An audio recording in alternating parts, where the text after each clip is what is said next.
Okay. Unfortunately. Hi, everyone.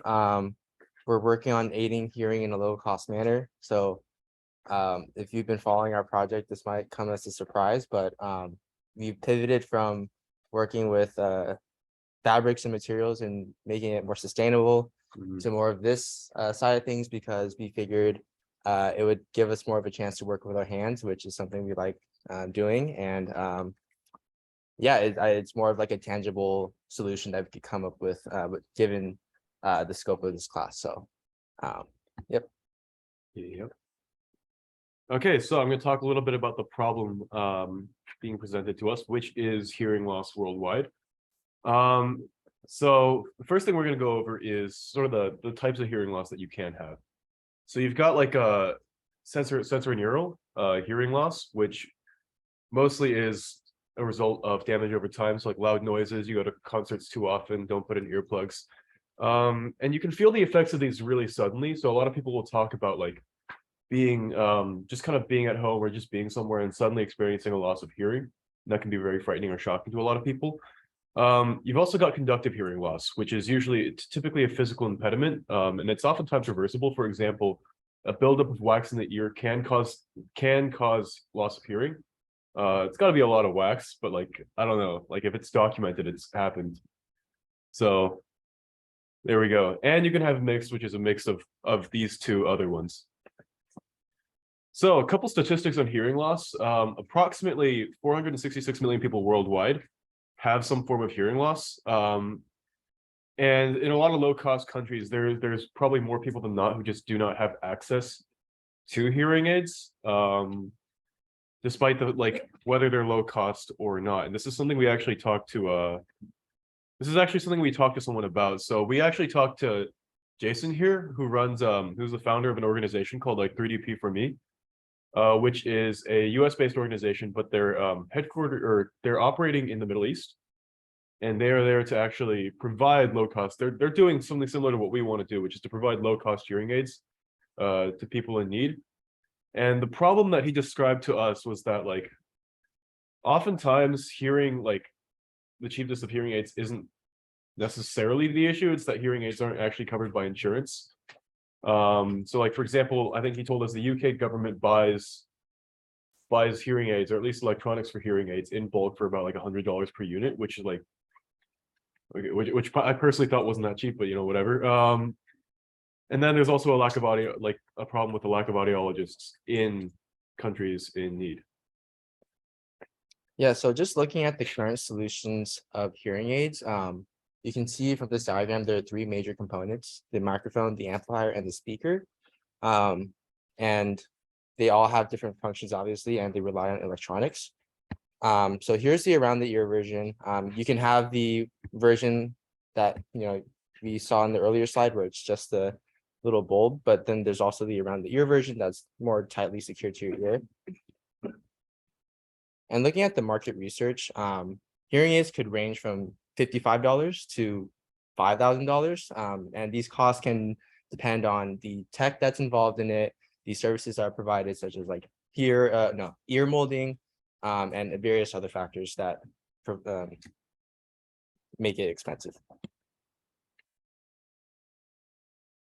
We'll skip over this for the sake of time, but for direction. Yeah, so the direction that we wanted to really pursue with this with this project, so we wanted to basically amplify or redirect sound for users in a cheap, low-cost way.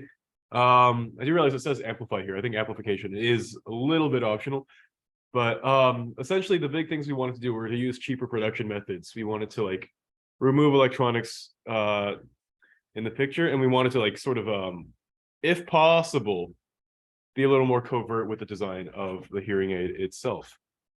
So basically, our rationale for this was that a lot of people experience partial hearing loss as compared to like more severe hearing loss that might really require a stronger hearing aid.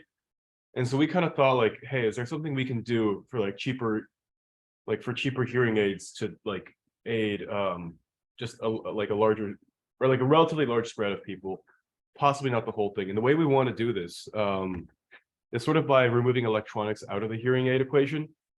because the shell of the hearing aid isn't all that expensive. Like you could 3D print that for probably cents, whereas the electronics are what we kind of figured to be most of the cost. So basically we just wanted to do this by eliminating the electronics where possible. Oh, Oh, with research and analysis, something we've been really looking at is the shape of a cone. And something we've realized is that this cone shape is something that doesn't amplify sound, but rather it directs these sound waves in such a way where it efficiently produces sound. So to get more specific on this, when I'm speaking from my mouth, there's, I think, high acoustic impedance from my mouth, but when it leaves my mouth into the open space, it isn't a gradual kind of funneling of the sound waves. So it kind of spreads those sound waves in a very inefficient manner. But when I put my hands over my mouth like this, there's more of that gradual kind of shaping of the sound waves where it makes it more efficient. And so they describe it as high acoustic impedance to low acoustic impedance. And so when I cup my mouth, I'm kind of creating like a smaller surface area for the sound waves to bounce off of, which makes it more compressed and increases the pressure. So that's kind of how cone shapes direct sound to make it louder. So we kind of looked at hearing domes. Hearing domes are like the little things that actually go in your ear and it's attached to the hearing aid. We kind of looked at it just to see how the shape of it works and how it fits within the ear.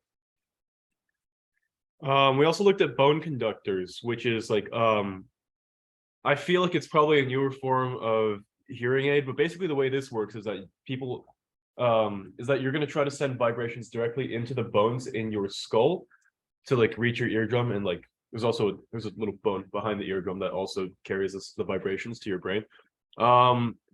But bone conductors are also like pretty you can conduct sound through the bone, so like you can go. It's actually it's actually really efficient. It's a lot more efficient compared to like sending sound through the air, is like sending sound through a solid object. The only main issue you have with this is that you are putting like a hole, that you are putting something into someone's skull. That can be both expensive and a little bit scary. So yeah, okay. So one of the things we also looked back to is historical hearing aids. So when thinking about hearing aids that don't involve electronics, we thought like, okay, well, what did people do before? So we kind of looked back at old hearing aids and we found the idea of a hearing trumpet. Which honestly that looks hella old timey, but we thought it was really funny, and we thought it had validity in terms of like concepts. Historically these did have a hard, like historically these people had a hard time getting these to work, but we were like thinking that it was a good direction to start with. And I think something through like prototyping and just really thinking about this problem is that we found that, as you can see, this guy, he has the hearing trumpet, and at the end of it is a larger circle. So we found that a larger circle is able to, or a larger entry hole, is what captures the sound very well. But then on the other end of it, I wish we included a picture of it, but the hole expands, or like the other side of the hole is, so it starts big and then it starts narrow and then it kind of expands a little bit, and that's kind of showing like how the cone shape works, where like I was saying, if I cut my mouth like this, if you make it from small to big circle, then it redirects the sound in an efficient manner. I hope that made sense. Okay, cool. So we did a little bit of ideating. We had a lot of ideas around the idea of a cone. So we kind of filled up a whiteboard at the D school, just like with a bunch of like thoughts we had about like what we could be building. So prototype number 1 was something that I actually intended to 3D print. I think I had this entire CAD of this like horn thing. Unfortunately, the print didn't work out, so instead I've created a paper prototype. But this is essentially I tried to go for the concept of a wearable ear trumpet, just because ear trumpets most of the time, I'm just gonna put this on. Ear trumpets most of the time are like not wearable. You see pictures of the dude holding it up. Now, unfortunately, so this is wearable. Unfortunately, it's not subtle whatsoever. I think y'all can see like that. It's definitely on my head. But it was sort of meant to look like this. You have a trumpet that sort of faces forward, and you have like, and this is for the camera. You have like this little tube that comes down and heads into my ear.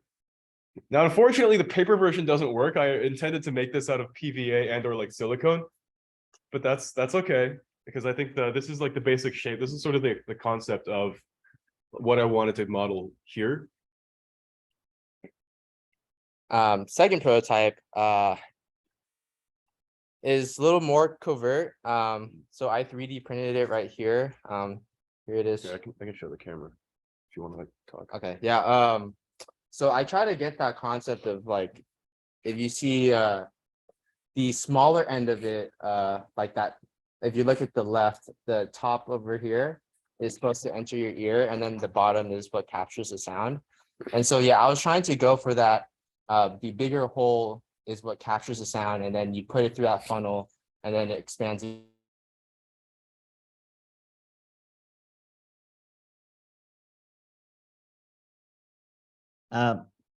Abina, Kevin, I don't think we can hear you guys. It's muted.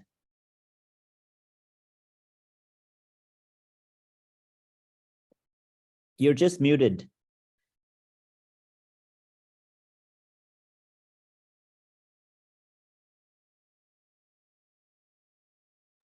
Sorry, I think the Zoom restarted. No worries. Okay, can you, oh, I guess you probably can't still see the screen. Yeah, we don't see the screen, but we see you all and everybody came back online. Okay, great. Okay. Let's see. Okay, how's that? Yeah, we Great. can see it. Is that? Yeah, so Cool. those were our two main prototypes, and something that we wish we got to do more was have more of like a structure and objective way to measure whether or not our prototype worked. Like we weren't able to actually capture like the decibels of the decibels that were produced by the sounds that we caught from our prototypes. But Yeah. So there's also a couple more things that we did kind of learn from this process. I think through like, at least through me, when I made a hearing trumpet, I kind of realized like there might be a reason why old hearing trumpets were made of metal. That said, I don't know if there was like plastics to work with at that point in time, but like metal conducts sound pretty well. Like that's why we make instruments out of metal. And like they do vibrations. Metal be vibrating pretty good. We also learned, so this is sort of unrelated. We didn't talk about this much, but membranes are actually really useful in capturing sound. It's the same concept behind the fact that you have an eardrum, which is a membrane. It captures vibrations really well, and feeds it into your brain. And we kind of thought about like that as an idea to play with as well. I've also learned through this that hearing trumpets are big, and they kind of have to be big to work because you want to capture as much sound as you can. So they're not really that covert. And we learned finally that when it comes to directing sound optimally, it's actually really hard to beat like the ear in terms of functionality. It's already sort of its own little cone. It already sort of does a really good job of directing like a wide like sound from just like a wide range of just a wide field of vision straight to your ear.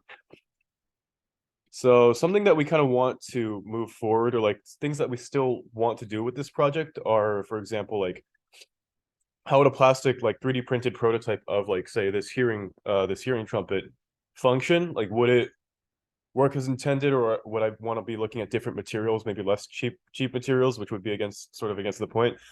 I also had a few questions myself about hearing trumpet acoustics, sort of like what physics are involved in a hearing trumpet, like what would the optimal hearing trumpet look like? Does it end up being like a straight trumpet, or like could I potentially shape it so that it's forward facing and wearable?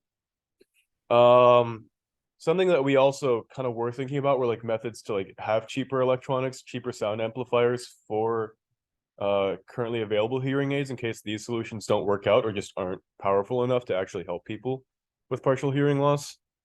There's also like a big what if scenario. There's a YouTube video linked if y'all want to see it.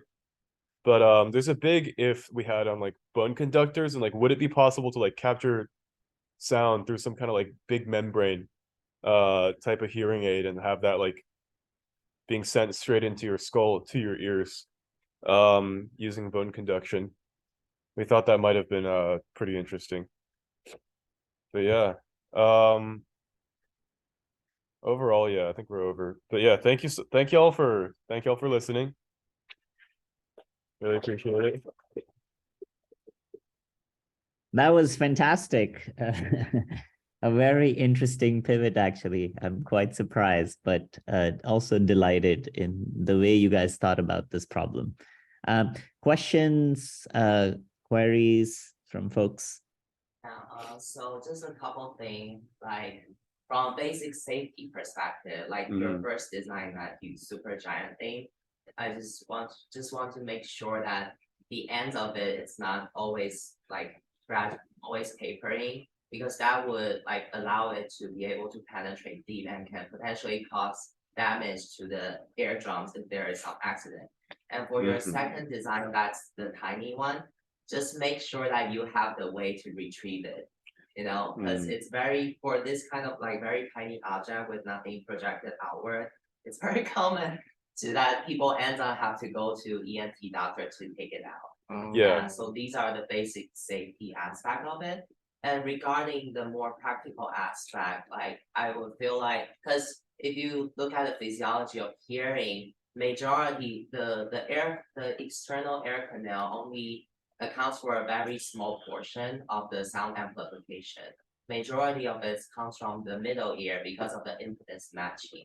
So actually, no matter how much you try to improve the external ear canal, it's only going to be certain efficiency, you know. So for me, I would feel like a low cost way without having to drill a screw into your skull, utilizing the bone conduction would be like more promising, practical / interesting to a doctor. Yeah. Yeah, so part of that question was, I don't know if Zoom could hear the question. Yeah, we could hear him well. Yeah. Okay, awesome, cool. Yeah, so I think safety is like is something that we are worried about, at least for a hearing trumpet. Typically they have rubber stops at the ends, which is something that I did plan on having, just because like I agree it would be kind of weird if I just kind of stab myself through the ear. That's less preferable than like something that fits in comfortably. And I think you also see on like a lot of earplugs, I think like of similar size to what Steven's made, they'll have like little tabs on the end that like you can pull them out with. But yeah, I actually do agree that like bone conduction is pretty fascinating. That's probably, I think if we had like 10 more weeks, that's probably the direction we'd be looking at. But yeah. I was wondering if you can have like with this conducting idea and a big membrane, if you could have like a hoodie, something that just looks kind of cool and just captures more sound waves. Yeah. I was also wondering how that would all kind of block the sound from the behind, which is sometimes very important to have. So yeah, there's actually we did find an idea back here. That's sort of it's this one right here, where they look a lot like blinders, but basically it just isolates your hearing to like in front. Which was interesting. Like I'm not sure how practical that is, but we did find the idea, and it is a pretty neat idea.